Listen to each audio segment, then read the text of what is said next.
tarde para todo mundo.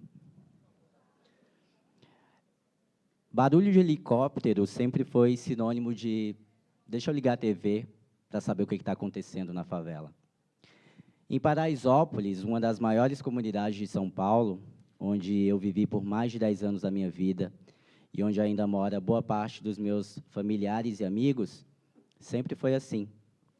Bastava ligar a TV em algum jornal policialesco e pronto. Era notícia sobre a favela. Acho que eu nem preciso dizer se era notícia boa ou ruim, né? Era 2009, 10 anos atrás. De minha laje, avistei vários helicópteros sobrevoando a minha cabeça. Nessa época, eu estudava jornalismo no Mackenzie pela manhã.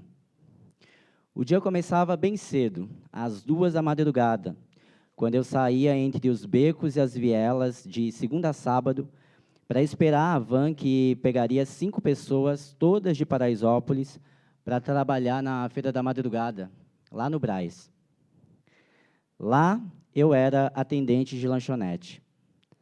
À tarde, tentando dormir para dar conta do trampo e da faculdade, os helicópteros da polícia e de alguma emissora de TV interrompiam meu sono. E, principalmente, o dos meus familiares lá na Bahia, já que, para eles, que assistiam tudo pelo jornal, Paraisópolis tinha virado um campo de guerra. Do alto da minha laje, eu avistava alguns moleques subirem rumo aos prédios da Giovanni Gronk, a famosa avenida onde estão aqueles prédios de uma piscina por andar e que mostra o retrato da desigualdade no Brasil. Eles tacavam pedras em carros e em prédios porque sabiam que estavam sendo transmitidos ao vivo pela TV. Era a retroalimentação do espetáculo midiático. 15 minutos de fama para meia dúzia de meninos e, claro, um prato cheio para a mídia que, infelizmente, ainda mostra as favelas como algozes da cidade, como um lugar perpetuador de atos violentos, como o berço do coitadismo. Diante daquelas cenas na televisão, eu era também mostrado como um bandido, narrado por aqueles jornalistas em rede nacional. Ao desligar a TV, eu era um entre os 100 mil moradores de Paraisópolis com medo de levar um tiro vindo de algum helicóptero policial. Um ano depois daquele 2009, eu conheci dezenas de estudantes de jornalismo em um curso sobre comunicação comunitária. Era uma galera toda periférica reunida para tentar ter uma visão mais crítica da mídia. E as perguntas eram muitas. Por que esses veículos de comunicação só retratam o lado estereotipado dessas comunidades? E o que a gente pode fazer para mudar isso? Ali nascia o Mural, que em 24 de novembro de 2010 virou um blog hospedado na Folha de São Paulo. Está lá desde então. Éramos dezenas de correspondentes, não dando voz à periferia como a gente está acostumado a ouvir, porque a periferia tem voz. Surgíamos como um canal para amplificar essas vozes. E assim foi. Assim tem sido ao longo dos últimos 9 anos, fazendo jornalismo profissional. Ainda em Paraisópolis, do alto da minha laje, já na Viela do Campo, eu sempre avistava um ponto verde em meio àquele amarronzado de blocos expostos. Era uma casa inteiramente recoberta de garrafas PET. Foi uma das minhas primeiras coberturas no blog Mural. Era a casa do Antenor Feitosa, um alagoano de menos de 50 anos que havia se aposentado por causa de um problema no coração. Ele resolveu, para fugir do marasmo, virar um arquiteto que nem ele sabia que era. Antenor construiu a sua casa com mais de 25 mil garrafas PET. Fui lá, bati na porta dele. A recepção não foi tão amigável. Afinal, cabreiro, o seu Antenor se questionou: o que esse cara quer saber da minha vida? Eu não sou traficante, não. Tentei acalmar ele, dizendo que eu morava na viela do lado, que ele era meu vizinho, e que eu queria conhecer a história dele, saber por que daquelas garrafas. Afinal, para ele, né, morador de favela também era sinônimo de ser bandido. Foram horas dentro daquela casa de 8 cômodos, cheia de verde por todo canto, assim como o olho verde do próprio Antenor, que já estava orgulhoso por saber que ele era esse arquiteto que nem ele imaginava ser. Do blog Mural, a história foi parar na home da UOL. Em 20 minutos, eu já receberia e-mails de revistas gringas e de arquitetos querendo saber se aquelas garrafas não iam cair na cabeça dele. A história dele foi parar em tudo quanto é jornal, revista, rádio. Os parentes do Nordeste ligaram felizes ao vê-lo na TV. Aquela primeira matéria que eu fiz ganharia também um quadro que está pregado até hoje lá na parede da casa dele. Depois dele vieram várias outras histórias, como a da Jaque Conceição, uma professora que teve um artigo sobre letras de funkeiras aceito na Universidade de Colômbia, nos Estados Unidos. Uma vaquinha feita por ela havia algumas semanas não tinha conseguido ultrapassar 1% da meta que era esperada para ela viajar para lá. E eu sabia que eu precisava contar aquela história. Uma amiga me perguntou por que você não pedia ajuda à Valesca Popozuda. A Jaque me disse, e esse foi o lead da matéria. Batata, né? A história viralizou e do blog foi para o impresso da Folha, foi para o jornal Extra do Rio, que imediatamente entrevistou a Valesca Popozuda. A reportagem, a Jaque, saiu em sites gringos e foi parar até na Fátima Bernardes. A Valesca ajudou, a vaquinha bombou, Jaque viajou. Outras dezenas de histórias vieram, sempre com a preocupação de não embelezar a favela. Já que não é nada glamuroso, pelo contrário, morar do lado de um esgoto a céu aberto. Em 2011, Paraisópolis estava mais uma vez sob os holofotes da imprensa. Entrada ao vivo no Jornal Nacional. Cavalaria e até mesmo uma tropa de choque instalada por dias lá. Meus avós na Bahia, coitados, quase tiveram um infarto. Eu tentei acalmar eles, dizendo que estava tudo bem, apesar de não parecer a partir do que eles estavam assistindo na televisão.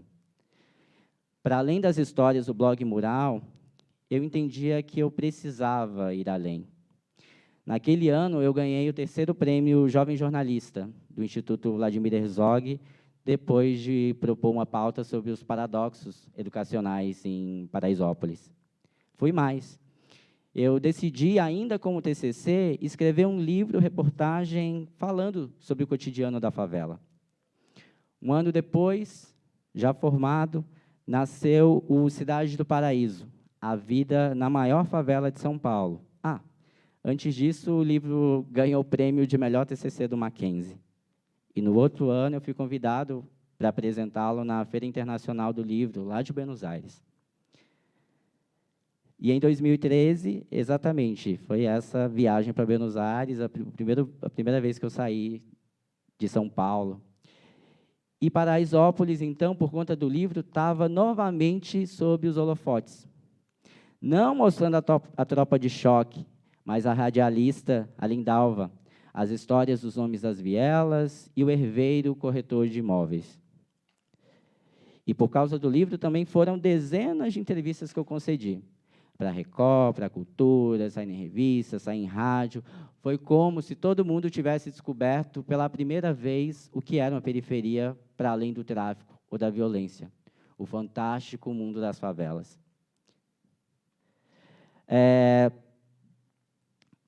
Mas era apenas o cotidiano não mostrado. Por quê?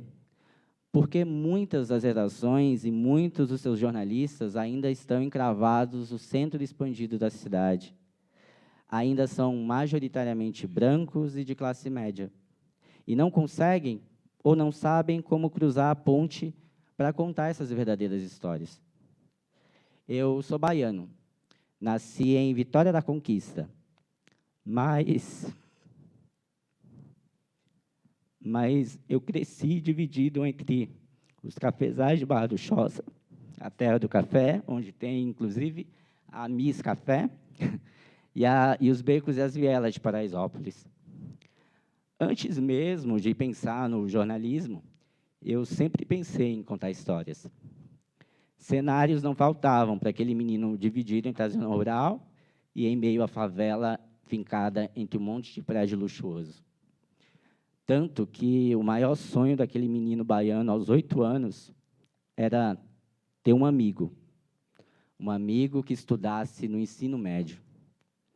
Como deveria ser incrível trocar ideia com alguém que, para ele, havia chegado tão longe. Meu pai é analfabeto. Minha mãe estudou até a 3ª série do primário.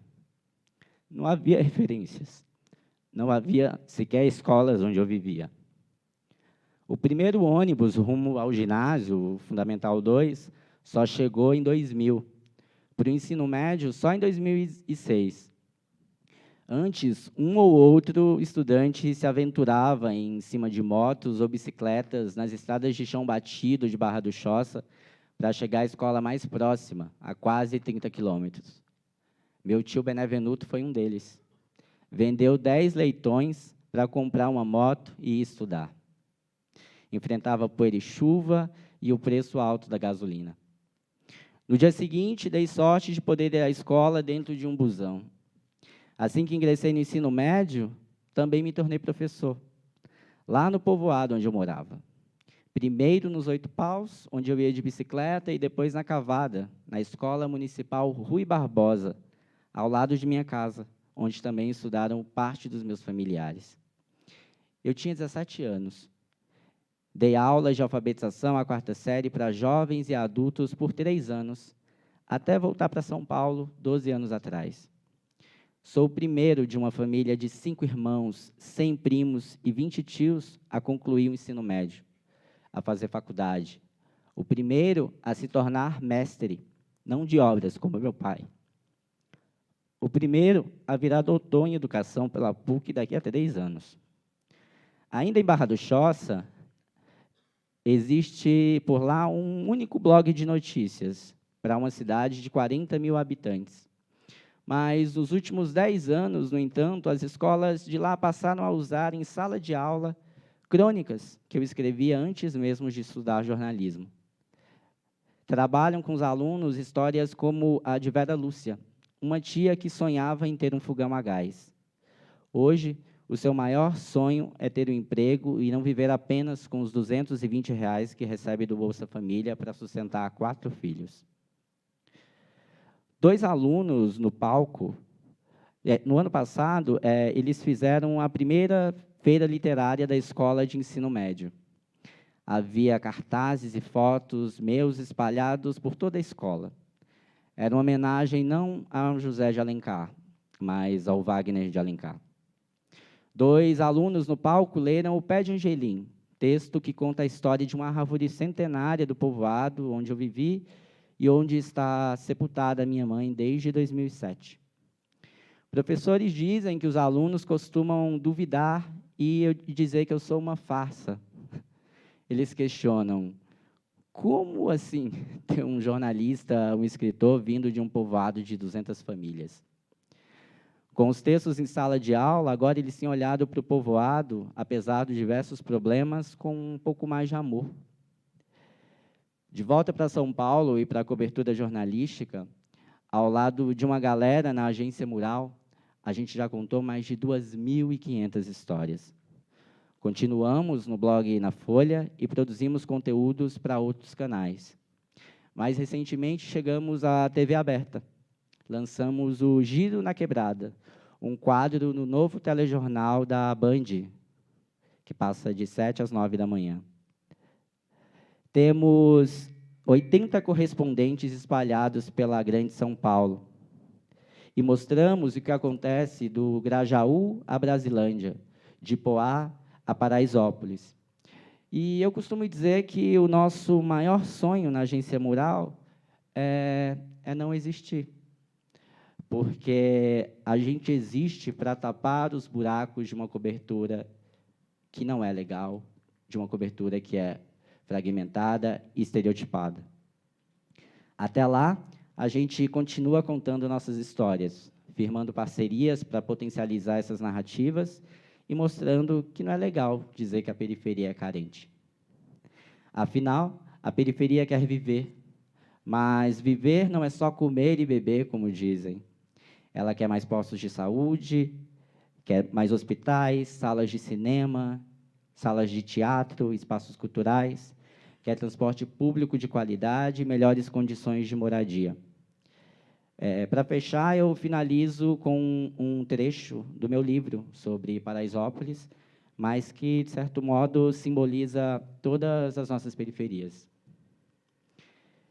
Entre os becos e as vielas de Paraisópolis, os moradores vão tecendo suas histórias, ora em busca de comprovar residência, ora dizendo que é possível, sim, sair e entrar desses pequenos labirintos sem a deusa da mitologia grega, a Ariadne, que os conduza. Acima do tráfico e da violência, Paraisópolis tem vida. Se alguns becos e vielas são esconderijo do tráfico, a maioria deles une as pessoas que, com suas vozes e histórias, usam essas ruelas e esquinas para costurar o dia a dia na imensa favela localizada no coração do bairro chique do Morumbi. Obrigado.